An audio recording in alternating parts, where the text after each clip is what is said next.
You are not broke. You're just surrounded by expensive things that quietly steal your retirement years, one payment at a time. Today, I'll show you 5 things to sell so you can buy back your freedom. These are the silent drains that turn retirement into a job. Most retirement advice is about what to buy: stocks, funds, accounts, the right portfolio. But the fastest retirement upgrades often come from what you remove, not what you add. But buying is slow. Selling can change your timeline this month. This is not a minimalist pep talk. It's a retirement acceleration plan. Fewer payments, fewer surprises, and a smaller freedom number so you can retire earlier without gambling on perfect markets. Think of it as decluttering your budget, not your personality. Because every dollar you don't spend is a dollar that never has to be replaced.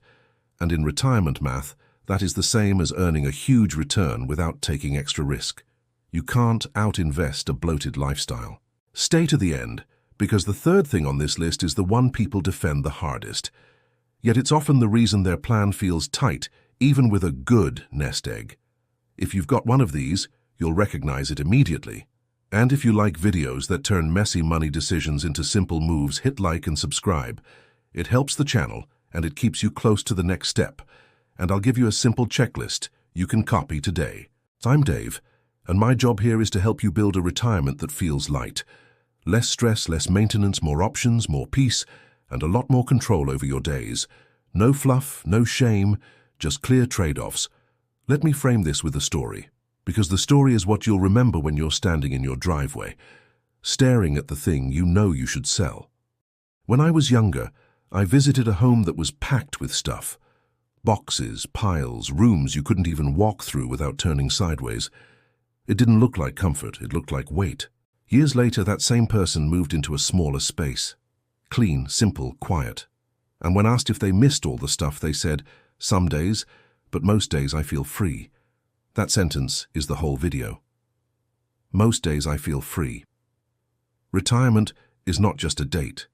It's the ability to breathe without your possessions and payments leaning on your neck. That freedom is what your money is supposed to buy. So the theme today is simple. Sell what consumes your money, your time, and your attention, so you can keep what actually improves your life in the next chapter. We'll go through 5 categories, and for each one I'll give you the hidden cost, the retirement benefit of letting it go, and the one mistake that makes people sell the right thing the wrong way. The goal is not deprivation. The goal is alignment.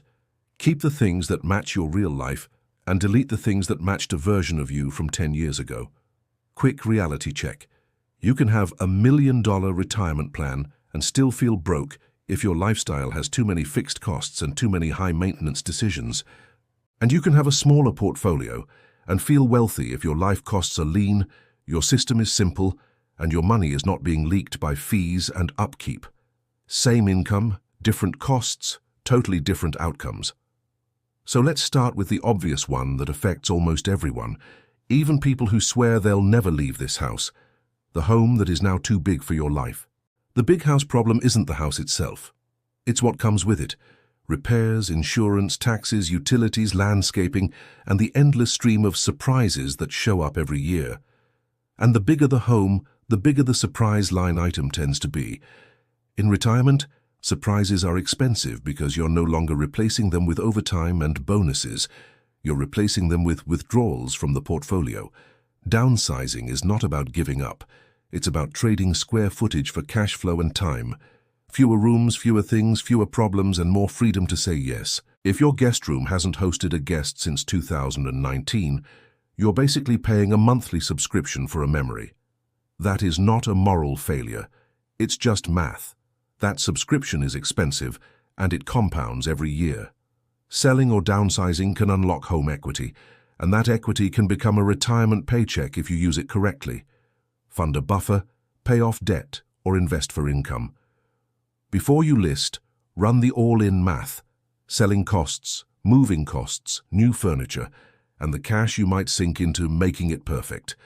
Downsizing only works when the net savings show up monthly. But here's the trap. People downsize and then immediately re-inflate their lifestyle. They buy a smaller house in a pricier area, remodel everything, and the savings vanish. They end up with the same stress, just a different address.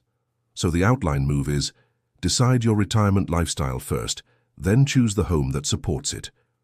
Don't let the market choose your lifestyle for you. Also consider the non-financial win: fewer stairs, less cleaning, less maintenance, and fewer I'll-fix-it-later projects that never get fixed. One more angle. Consider renting in retirement if it fits you. Renting can turn repairs into a landlord problem, make relocation easier, and let you test a city before committing your capital again. And if you truly love your home, fine. Keep it. But then treat it like a business. Budget for repairs, plan for aging-in-place upgrades, and stop pretending maintenance is free. Now, item 2 is the one sitting right outside, the extra car, or the weekend car, or the we'll need it someday car that mostly just depreciates quietly. Cars are one of the easiest retirement leaks because you pay for them, even when you don't drive them. Insurance, registration, tires, batteries, repairs, and the slow bleed of depreciation. When you retire, your commute disappears, and your mileage drops. That changes the entire logic of owning multiple vehicles, especially if you can plan errands and share a schedule. Retirement driving is mostly errands, not rush hour. The key insight: convenience has a price tag. In working years, you buy convenience with income. In retirement, you buy convenience with portfolio withdrawals. If you go from 2 cars to 1, you don't just save a payment. You reduce your entire monthly overhead, which reduces the amount your portfolio must produce every year. That can be the difference between withdrawals that last and withdrawals that fail. And the psychological win is huge. Fewer decisions, fewer appointments, fewer "this light came on" surprises. Retirement should feel simpler, not like managing a small fleet. The mistake people make is selling the wrong car. They keep the expensive one because it's nicer, and sell the reliable paid-off one that had the lowest total cost. So the outline rule is, keep the car that is cheapest to own, not the car that feels best to sit in for 10 minutes. You're buying years, not leather. If you're worried about being stuck with one car, build a backup plan: delivery for heavy items, rideshare for rare conflicts, and a shared calendar for appointments. Systems beat stress in retirement. And watch the timing. Selling a financed car can be messy if you're underwater. The clean move is to compare total ownership cost, pay down timeline, and resale value, then choose the least painful exit. And if you live somewhere where one car feels impossible, the idea still works. Sell the least used vehicle, refinance the fleet to cheaper insurance, or shift to a cheaper model. Now we hit the third item, the one that will upset some people because it feels smart and sophisticated: complex investments and high-fee products. This is where retirees bleed money without seeing it because the fee is invisible. It doesn't show up as a bill. It just quietly reduces growth every single year. A 1% fee sounds small until you realize it can become hundreds of thousands over time. And worse, high-fee products often come with lockups, paperwork, and confusing statements. The retirement enemy is not the market. It's complexity. Complexity creates mistakes. Mistakes create taxes, penalties, missed deadlines, and stress you did not sign up for.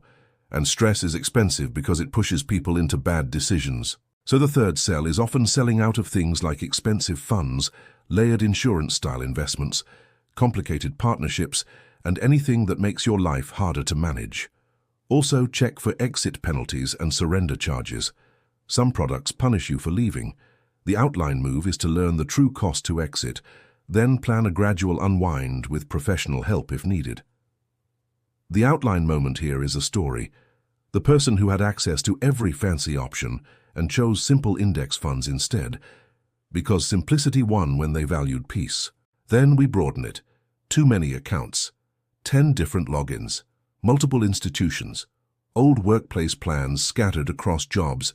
Every extra account is another chance to forget something. Consolidation is a retirement superpower. Fewer accounts means fewer beneficiary mistakes, fewer distribution mistakes, fewer tracking problems, and a much easier plan for your family. While you consolidate, create a simple money binder. One page with accounts, institutions, beneficiaries, and a trusted contact. It's not morbid, it's kindness. It protects you and your family. One page can prevent a year of confusion later. But do it smart. Avoid triggering taxes by selling in the wrong place. Rollovers and transfers matter. The outline promises we simplify without lighting your tax bill on fire. Then we punch the principle. The more complex the product, the better it usually is for the seller, not the buyer.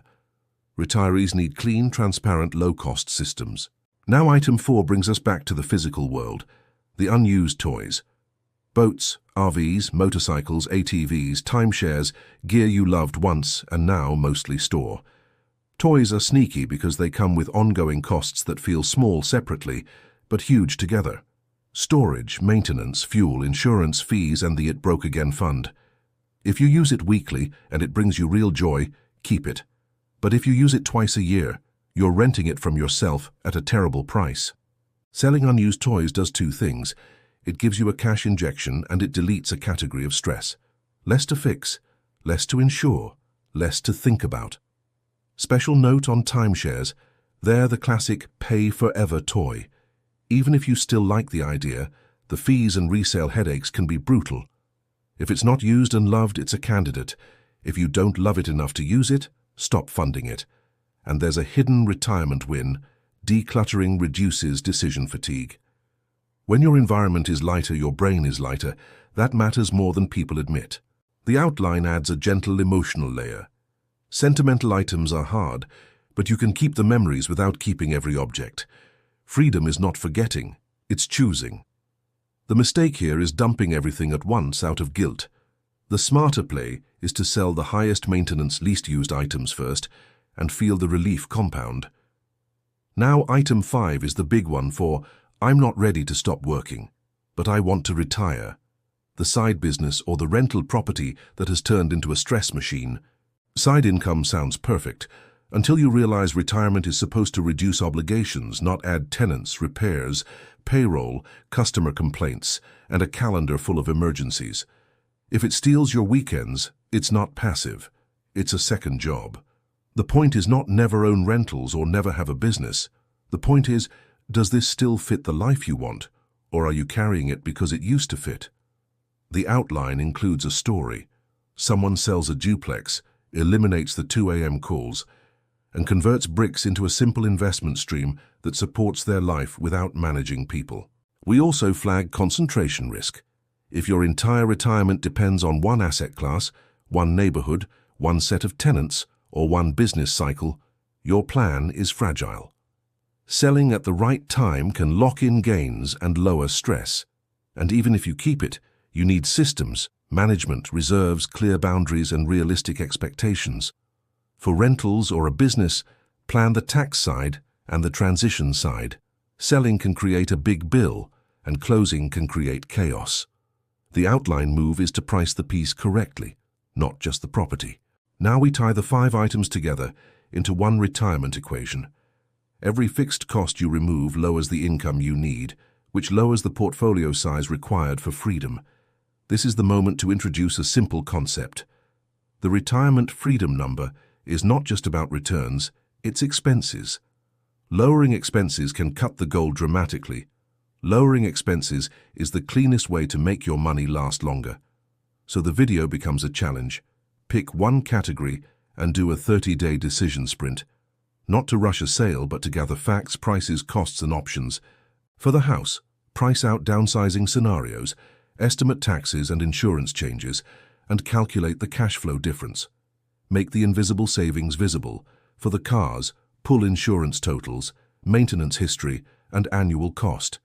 Then ask, how many days per month do we truly need 2 vehicles and what is that convenience worth? Then convert that into a monthly number you can compare.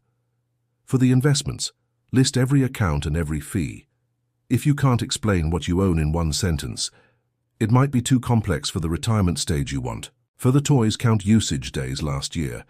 If it's less than 5, you're paying for storage and fantasy. Decide if renting would buy more joy with less headache. For the business or rentals, calculate your real hourly rate after stress. If you're making money but losing time, sleep, and peace, the trade is worse than it looks. Then we add a crucial warning. Do not sell from panic. Sell from a plan. The market, taxes, and timing matter. This is about intentional moves, not emotional swings. We also add a protection step. Keep a cash buffer. Many people sell assets and then instantly spend the proceeds. The outline emphasizes, convert proceeds into a system. That system can be simple: emergency fund, debt payoff, low-cost diversified investing, and a clear monthly withdrawal plan. Money freed must be given a job. Now we re-inject retention. I'll share the one item that gives most retirees the biggest surprise savings, and it's not what they think. It's usually the invisible fees, because fees don't just reduce growth, they increase withdrawals. If your portfolio grows slower, you pull more. That accelerates depletion. Fees are double damage in retirement. So the third item becomes the hero. Simplify investments, consolidate accounts, and eliminate high fees. This can feel boring, but boring is exactly what retirees need. Then we circle back to the story. Most days I feel free. Freedom is not having nothing. Freedom is having only what serves you, and nothing that quietly taxes your life. Now we build the closing sequence. Retirement as a reset button. A chance to ask, what do I want my days to look like, and what possessions are buying that day? We encourage reflection. Do your things serve your life, or does your life serve your things? That question stings, and that's why it works. Then we give a practical next step. Choose one sell and one keep. Keep something meaningful on purpose, so this doesn't feel like punishment. This is redesign. We also acknowledge resistance. Some people will never sell the home, never sell the car, never sell the rental. Fine. But then make the choice conscious and budgeted. Now we insert a mid-video engagement moment. Tell me which of the 5 feels hardest for you, because that usually reveals where your money is trapped. We also ask the freeing question, which would feel most liberating to let go of? People love answering this, and it creates community comments that feed more comments. Then we add a twist. Sometimes the best sale is not selling an item, but selling the identity attached to it, the identity of success, of being busy, of being the fixer. Retirement is the first time many people can stop proving things. You can stop proving you need a big house, stop proving you need the newest car, stop proving you're smart. And that leads to the final promise. If you do this right, your retirement plan becomes simpler, cheaper, and more resilient. And you won't need to chase risky returns. Now we preview the next video. What to do with the money after you sell. How to turn proceeds into a stable income system without getting trapped in new complexity. Because the sale is step 1, the system is step 2. We close with one last image.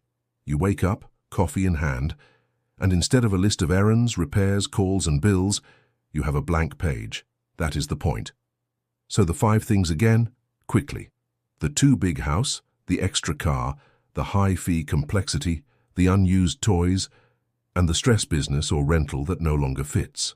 And here's your assignment. Write down the one thing you could sell that would cut your monthly costs the most, and the one thing you keep because it truly adds joy. Drop those 2 answers in the comments. I read them early and the community learns from them. And if you want more videos like this, you know what to do. Your answers might be the nudge someone else needs.